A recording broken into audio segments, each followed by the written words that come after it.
John Wayne's 1945 war film turned the brutal reality of Filipino resistance into a sanitized American rescue fantasy. Back to Bataan presented the Bataan Death March and subsequent guerrilla warfare through a lens so distorted that historians still cringe at its historical butchery. The movie transformed one of the war's most horrific episodes, where thousands of Filipino and American prisoners died during a forced march, into backdrop scenery for Wayne's heroic Colonel Madden. Filipino fighters who had actually organized sophisticated resistance networks like the Hukbalahap found themselves relegated to supporting roles in their own liberation story. The film consistently portrayed local guerrillas as helpless civilians waiting for American leadership to show them how to fight. Real Filipino commanders who had been conducting effective operations against Japanese forces for years suddenly became passive bystanders in Hollywood's version of events. The movie's release timing made its propaganda particularly potent. With the war still raging in the Pacific, audiences crave stories of American triumph over Japanese brutality. Many historians argue that studio executives understood that complex narratives about indigenous resistance movements wouldn't sell tickets like straightforward tales of American heroism. The film's writers systematically erased the agency and tactical brilliance of Filipino resistance leaders, replacing their documented achievements with fictional American interventions. Historians have spent decades correcting the damage this film inflicted on public understanding. The real guerrilla campaigns involved intricate networks of local knowledge, cultural understanding, and tactical innovation that no outside force could have simply imposed. Filipino resistance fighters had developed their own strategies, supply lines, and command structures long before any Hollywood colonel arrived to save the day.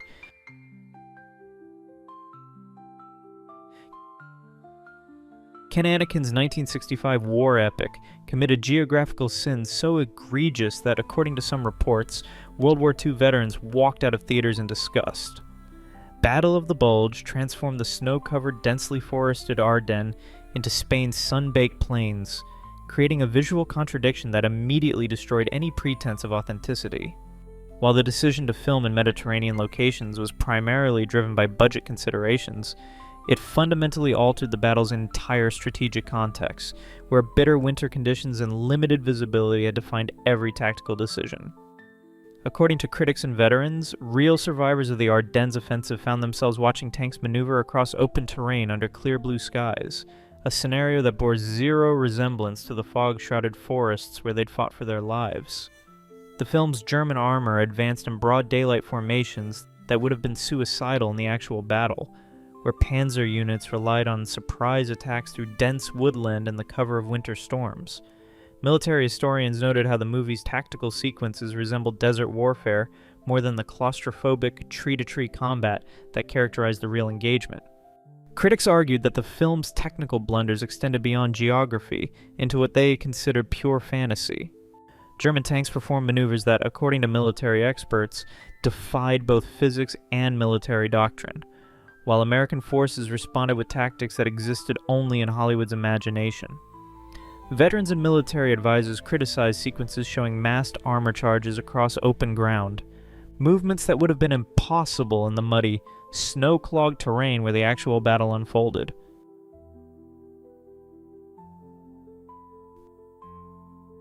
David Lean's 1957 epic transformed the brutal reality of forced labor on the Burma Railway into a tale of British officers supposedly taking pride in building infrastructure for their Japanese captors, a narrative that survivors of the actual construction camps found deeply offensive. The bridge on the River Kwai replaced documented resistance, sabotage, and systematic brutality with Colonel Nicholson's fictional obsession with engineering excellence, creating what veterans described as a complete inversion of their lived experience. Real British officers organized covert resistance networks and deliberate work slowdowns, not the enthusiastic collaboration that drove Lean's dramatic arc. The film's central characters bore no resemblance to actual historical figures from the Thai-Burma Railway project. Lean and screenwriter Carl Foreman invented Colonel Nicholson and his American counterpart while ignoring documented leaders like Lieutenant Colonel Philip Toosey, whose actual efforts focused on keeping his men alive through subtle defiance rather than grand construction projects. Survivor accounts consistently describe officers who risked execution to smuggle medicine, organize escape attempts, and maintain morale through covert acts of rebellion that contradicted every aspect of the movie's premise. Perhaps most egregiously, the film's climactic bridge destruction never occurred in reality. The actual bridges spanning the Mekong River remained operational throughout the war, serving Japanese supply lines until Allied bombing campaigns targeted the railway infrastructure through conventional airstrikes rather than commando raids. According to some reports, veterans who witnessed the premiere walked out in disgust, with some describing the experience as watching their suffering transformed into entertainment that honored their captors while misrepresenting their resistance. Historians like Julie Summers have documented how the film's Academy Award success cemented public misconceptions about British POW behavior in Southeast Asia. The movie's enduring popularity continues to overshadow the genuine heroism of prisoners who maintain their humanity and military discipline under conditions designed to break both body and spirit.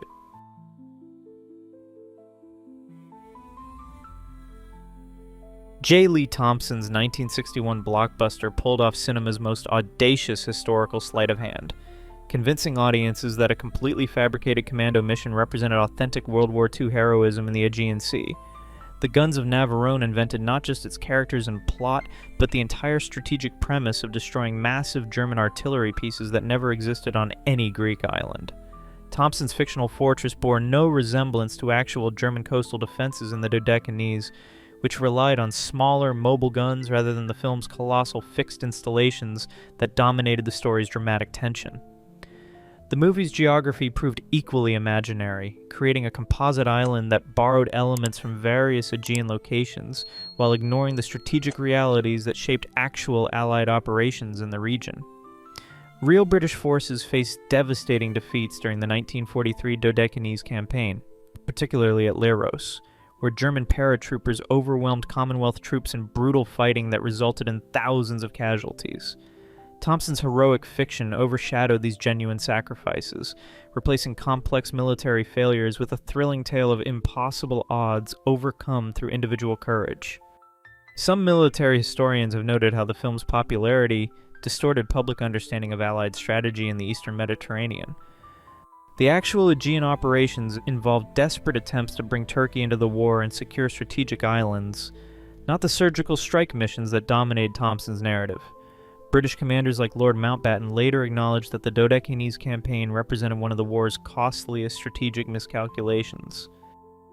The Guns of Navarone's enduring influence demonstrates how compelling fiction can eclipse historical reality in popular memory.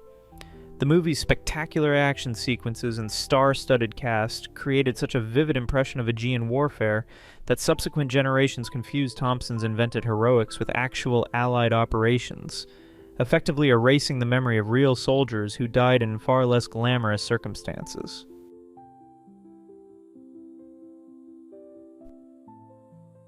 John Sturges' 1963 blockbuster rewrote the Stalag Luft Dry Breakout as an American-led adventure, despite the historical reality that no Americans participated in the actual escape attempt.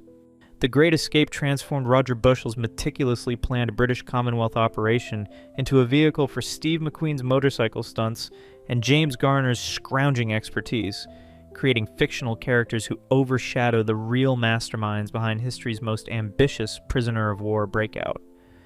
The film's American protagonists replaced documented figures like Squadron Leader Bushell, whose Big X code name and tragic execution after recapture never appeared in Sturgis's Hollywood version. The movie's most iconic sequences, McQueen's fence-jumping motorcycle chase and the film's various shootouts, bore no resemblance to the March 24, 1944 escape that relied entirely on stealth and careful timing. Real escapees crawled through hand-dug tunnels, wearing civilian clothes painstakingly crafted from blankets and stolen materials, not the action hero scenarios that dominated the film's final act. The actual breakout involved 76 prisoners who slipped away in darkness, with most recaptured within days through methodical police work rather than dramatic confrontations. Survivors and military historians have consistently criticized the film's glamorization of what became a catastrophic loss of life. 50 of the recaptured prisoners were executed on Hitler's direct orders, while only 3 successfully reached Allied territory, a grim outcome that Sturges reduced to brief, heroic moments rather than acknowledging the operation's devastating human cost. The film's triumphant tone completely ignored the Gestapo's systematic murder of escapees, transforming a tragic demonstration of Nazi brutality into entertainment that celebrated daring over documenting consequences.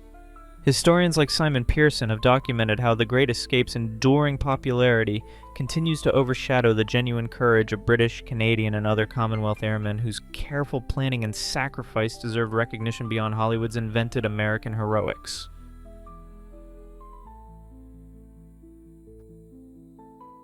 Lewis Milestone's 1944 courtroom drama weaponized racial stereotypes with surgical precision, transforming Japanese military personnel into grotesque caricatures that film scholars argue fundamentally shaped American wartime attitudes. The Purple Heart depicted its Japanese characters as uniformly sadistic, calculating monsters devoid of human complexity, a portrayal that coincided with the forced incarceration of over 120,000 Japanese Americans in concentration camps across the United States. Critics note how the film's dehumanizing imagery provided convenient justification for policies that stripped American citizens of their constitutional rights based solely on their ancestry. The movie's fictionalized military tribunal bore disturbing parallels to the loyalty oaths imposed on Japanese Americans in internment camps, where detainees faced impossible questions designed to trap them, regardless of their answers. While Milestone's characters endured theatrical torture for refusing to betray military secrets, real Japanese Americans were simultaneously being coerced into proving their patriotism through humiliating questionnaires that questioned their fundamental allegiance to the country of their birth. Historians emphasize how the film's timing amplified its destructive impact. Released at the height of anti-Japanese hysteria, The Purple Heart's racial caricatures reinforced existing prejudices that portrayed all people of Japanese descent as inherently treacherous. The movie's courtroom sequences, though based on actual incidents involving captured American airmen, were heavily dramatized to maximize emotional manipulation, with Japanese officers portrayed as uniformly brutal interrogators, lacking any trace of military professionalism or human dignity. Modern film critics recognize The Purple Heart as a warning story of propaganda's insidious power to normalize discrimination. The movie's influence extended far beyond entertainment, contributing to a cultural atmosphere where Japanese Americans face systematic erasure of their identity, forced assimilation, and decades of lingering suspicion.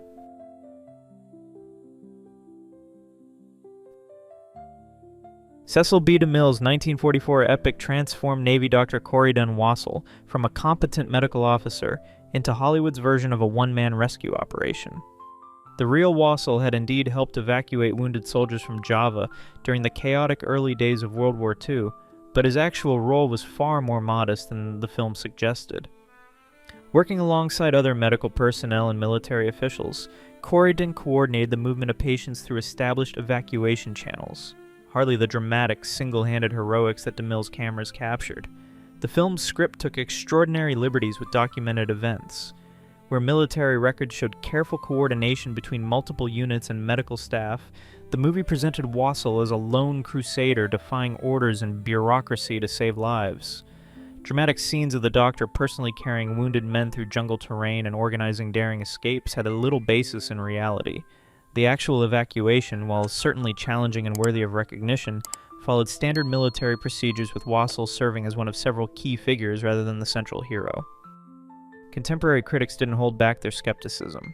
Several reviewers noted the film's tendency to manufacture tension where none existed historically, pointing out that many of the most thrilling sequences appeared to be pure Hollywood invention. The movie's portrayal of Japanese forces as bumbling antagonists, easily outwitted by American ingenuity, particularly drew criticism for its obvious propaganda overtones. This pattern of embellishment reflected Hollywood's wartime mandate to boost morale through inspiring stories, even when those stories required significant creative interpretation. DeMille's production team prioritized emotional impact over historical fidelity, creating a template for how studios would continue to reshape military history into crowd-pleasing entertainment. The real Dr. Wassell's genuine contributions became secondary to the mythology Hollywood constructed around his name.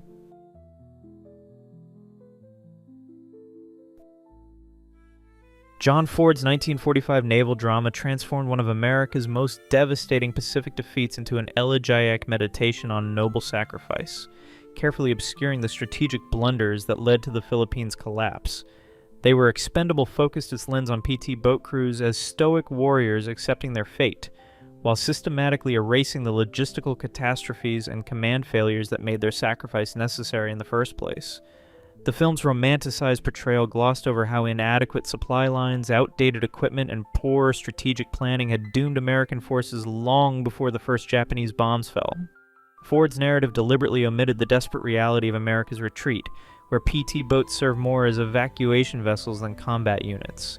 The movie's heroic naval engagements bore little resemblance to the actual hit-and-run tactics these small craft employed against vastly superior Japanese fleets.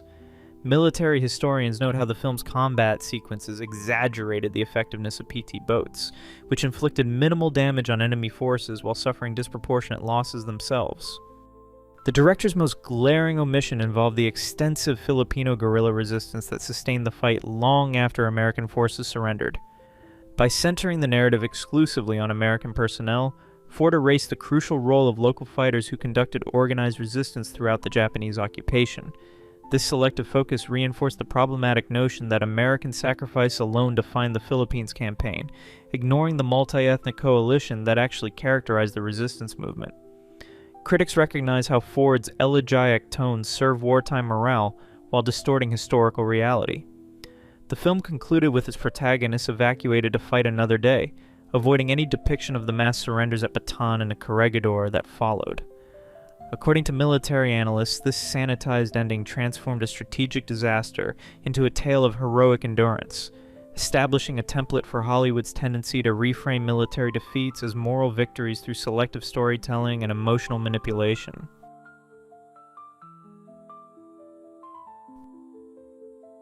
Darilev Zanuck's 1962 D-Day extravaganza crammed the most complex military operation in history into a 3-hour star vehicle, with film historians noting how this approach sacrificed historical nuance for Hollywood spectacle. The Longest Day assembled an unprecedented cast of A-listers, John Wayne, Robert Mitchum, Henry Fonda, but critics argue this celebrity parade came at a steep cost to historical accuracy. Real commanders who orchestrated the invasion found themselves replaced by composite characters designed to showcase famous faces rather than preserve authentic military leadership. The film's timeline compression turned months of meticulous planning and coordination into a single dramatic arc. Operations that unfolded across multiple beaches over several days became synchronized set pieces, with historians noting how this erased the chaotic reality of miscommunication, delayed reinforcements, and tactical improvisation that actually characterized D-Day.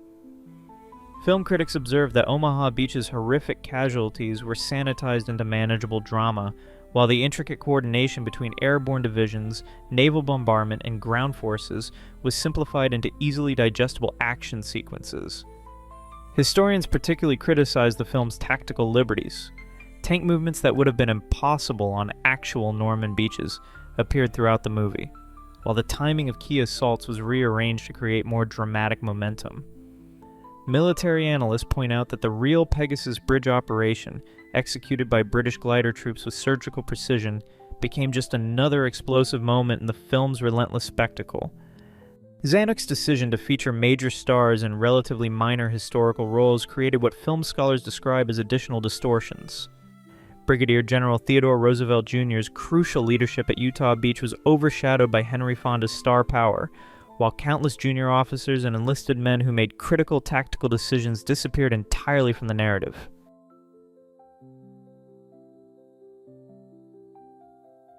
Michael Powell and Emmerich Pressburger's 1956 naval epic sanitized warfare into something resembling a gentleman's club dispute, rather than the brutal reality of ships blowing each other apart. The Battle of the River Plate transformed the 1939 confrontation between British cruisers and the German pocket battleship Admiral Graf Spee into a curiously polite affair, where officers exchanged courtesies while orchestrating destruction. The real battle involved desperate maneuvering, communication breakdowns, and the constant threat of catastrophic explosions that could vaporize entire crews in seconds. Naval combat meant twisted metal, screaming engines, and men trapped in flooding compartments, none of which made it into the film's oddly civilized version of events. Instead, audiences witnessed British and German officers treating each other with such respect that the moral stakes of the conflict nearly disappeared entirely. Captain Hans Langsdorff's portrayal particularly troubled critics who recognized the film's dangerous historical revisionism. The movie presented the Graf Spey's commander as an honorable naval officer caught in unfortunate circumstances, carefully avoiding any mention of his ship's role in Nazi Germany's broader aggressive campaign. This sympathetic treatment extended to other German characters, creating an uncomfortable moral equivalence between forces fighting for democracy and those serving a fascist regime. The film's timeline manipulations served dramatic pacing over historical accuracy. Key strategic decisions that unfolded over days were compressed into moments, while the complex diplomatic negotiations that led to the Graf Spey's scuttling in Montevideo harbor became simplified plot devices. The movie's genteel tone extended even to battle sequences, where explosions looked more like fireworks displays than the devastating impacts that actually crippled warships. If you've enjoyed this video, please leave a like and comment. Also consider subscribing and hitting the notification bell to get notified of our new videos each week. Thanks for watching.